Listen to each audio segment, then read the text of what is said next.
LNG সরবরাহ ব্যাহত হওয়ায় রাজধানীসহ দেশের বিভিন্ন এলাকায় তীব্র গ্যাস সংকট দেখা দিয়েছে। এর প্রভাবে সরবরাহ কমে যাওয়ায় সিএনজি ফিলিং স্টেশনগুলোতে দেখা গেছে দীর্ঘ লাইন। ভোগান্তিতে পড়েছেন চালক, যাত্রী ও স্টেশন মালিকরা। তবে বিতরণ সংস্থা তিতাস জানিয়েছে, মহেশখালী গ্যাস টার্মিনালে কারিগরি ত্রুটির কারণে সাময়িক সমস্যা তৈরি হয়েছে। দ্রুত এর সমাধানে কাজ চলছে। কেমন জ্বালানির আপনি গ্যাস সংকট দেখছেন, এবং আরো জানাবেন গ্রাহকদের ভোগান্তি কেমন পোহাতে হচ্ছে?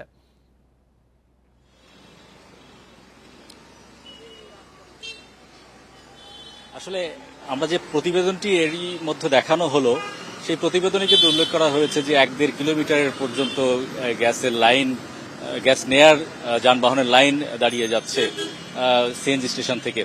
এবং আমি ঠিক সেটাই বোঝানোর চেষ্টা করছি। আজকেও কিন্তু তেমনটি আমি লক্ষ্য করেছি।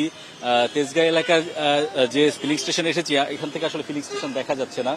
আমি যদি পিছনে দেখাতে চাই, দীর্ঘ যানবাহনের সারি।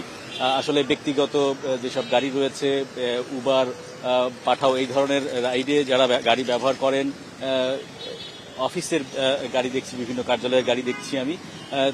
তো সেই লাইনটি কমপক্ষে 600 থেকে 700 মিটার হবে। 1 কিলোমিটার না হলেও 700 মিটার আজকে এই লাইন হবে। কারণ এখানে কিন্তু দেখা যাচ্ছে না সিএনজি স্টেশনটা, কিন্তু গাড়ির দীর্ঘ সারি দেখা যাচ্ছে। গাড়ি চালকরা যেটা বলছেন, যারা গাড়ি নিয়ে এসেছেন, গতকাল রাত 1টা-2টা পর্যন্ত 5-6 ঘন্টা অপেক্ষার পরেও কিন্তু তারা আসলে গ্যাস নিতে পারেননি। আসলে এত দীর্ঘ সারি ছিল। আজকে সকালে এসেও 2-3-4 ঘন্টা পর্যন্ত অপেক্ষা করতে হচ্ছে।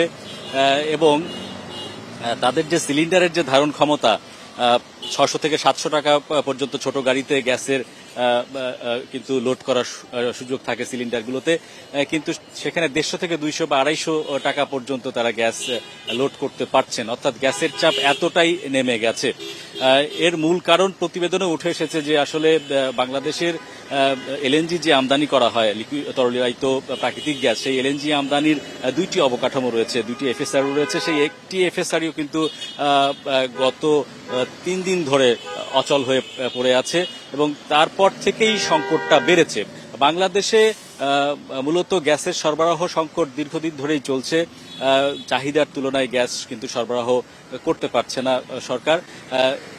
এখানে হচ্ছে আমাদের দেশীয় যে গ্যাসের উত্তোলন, সেখানে অনেকটা কমে গেছে, এবং এলএনজি আমদানির যে সক্ষমতা, সেটাও কিন্তু কমেছে। কারণ হচ্ছে এফএসআরইউ 2টার মধ্যে যখন একটা কাজ করে না, তখন সেই এফএসআরইউ দিয়ে কিন্তু এলএনজি আবার রিগ্যাসিফিকেশন করে যে আবার জাতীয় গ্রিডে দেওয়ার যে কাজগুলো, সেটা বন্ধ হয়ে যায়। অর্থাৎ 450 থেকে 500 মিলিয়ন ঘনফুট গ্যাসের সরবরাহ কমেছে জাতীয় গ্রিডে।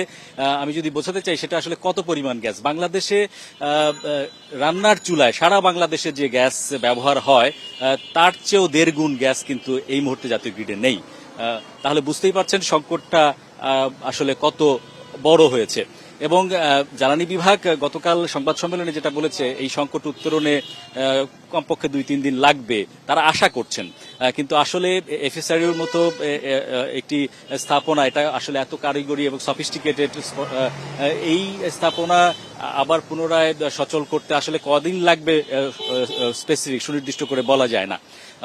এটা যদি পুনরায় সচলও হয়, তারপরেও গ্যাস সরবরাহ পরিস্থিতি স্বাভাবিক হতে, অর্থাৎ গ্যাস রিগ্যাসিফিকেশন শুরু হওয়ার পরেও কিন্তু কমপক্ষে 24 ঘন্টা লাগে সেই পাইপলাইনের গ্যাসের সরবরাহ বাড়তে। সেখানে এখনো পর্যন্ত আমরা যতটুকু খবর পেয়েছি, এফএসআরইউ সেই ত্রুটি বা সারানোর কাজ চলছে, মেরামতের কাজ চলছে। ঠিক কবে নাগাদ পরিস্থিতির উন্নতি হবে এখন পর্যন্ত বলা যাচ্ছে না। তো গাড়ির যে ভোগান্তি, আমি তো বলছিলাম যে চালকরা যারা ভাড়ার গাড়ি চালান, তারা বলছেন যে আসলে জ্বালানি সংগ্রহ করব নাকি গাড়ি চালাবো বুঝতে পারছি না। তাদের ব্যাপকভাবে কর্মঘণ্টার ক্ষতি হচ্ছে। পাশাপাশি যারা অফিসগামী যেসব গাড়ি রয়েছে, তারাও নানা রকম ভোগান্তিতে পড়েছেন। তো এই ছিল এখন পর্যন্ত সিএনজি স্টেশন থেকে জ্বালানি সংকটের সবশেষ খবর। গ্যাস সংকট নিয়ে তেজগাঁও থেকে জানাচ্ছিলেন আমাদের সহকর্মী।